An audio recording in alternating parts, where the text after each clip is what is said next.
What's up guys, it's Ruffle here. Two quick things before the video starts. Firstly, I'm giving away a butterfly knife tiger tooth. The link to that will be in the description. And secondly, I've realized that some of you guys may not know where to get skins with the floats required for these trade ups. So at the end of the video, I've explained where to get them and the process that I go through when I'm preparing to do these trade up contracts.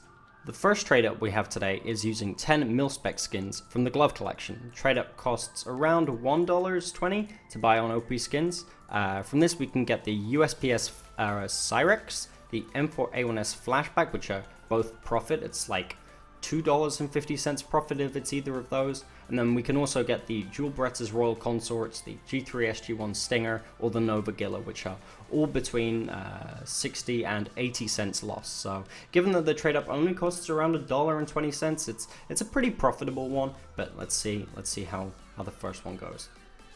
The best outcome is going to be the USPS Cyrex, since it will also be a relatively low float, but it's going to be a G3 SG1 Stinger. So that's a loss of around 70 cents, but that's okay, that's okay. The second trade up we have is using 10 blue skins from the Operation Hydra case. For this trade up, you need to have an average float of less than 0.127 in order to make sure you get a StatTrak AK Orbital Strike, which is what we're going for here. The trade up costs around $7 to do, and the Orbital Strike is currently around $28 on OP skins. So if it's the Orbital Strike, it's around $20, $21 profit. If it's anything else, it's between $2 and $4 loss. So it's worthwhile doing a few times, even if the chances are only 20%, I mean. So it's a pretty good one to do, I would say, at least. And it's going to be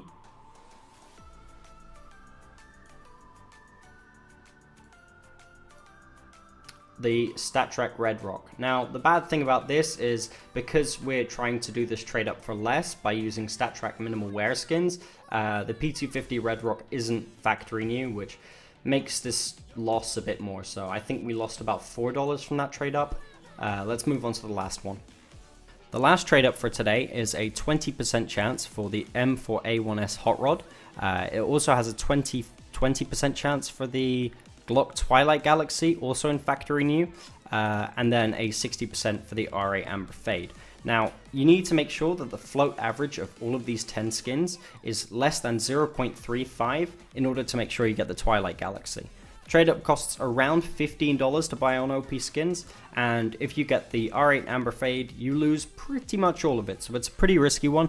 But if you get the Twilight Galaxy, which is 20% chance, it sells for around $12, so you make a loss of about $3. But if it's the M4A1S Hot Rod, you make a grand total of $46, since it sells on OP skins for $61. So as I said, it's a risky trade up, but it's worth the risk, or at least we'll see if it's worth the risk.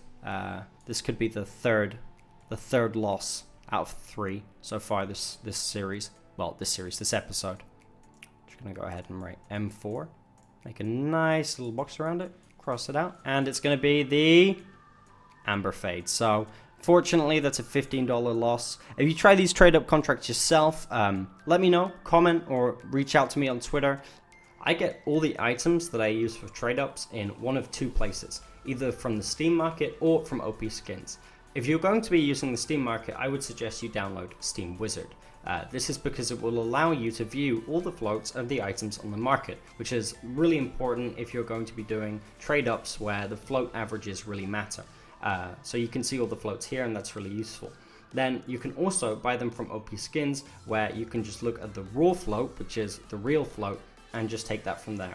I would always suggest, before you buy skins, getting something like a Google Doc and putting the raw float number in here and then working out the average, just so that you can be sure that the items that you buy will give you the best condition you need when you do the trade up contract. It's really easy to mess this up if you don't do it properly.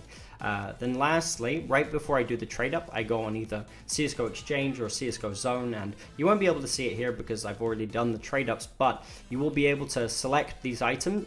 Say there are 10 blues here, right? You'd be able to select the blues like this and then click contract, and then it would show you the conditions that it would be. So it's a really important thing to do right before, because it's so easy to mess up trade up contracts. Anyway, I hope you've enjoyed the video. If you have any questions, please comment them below. I'll see you guys later.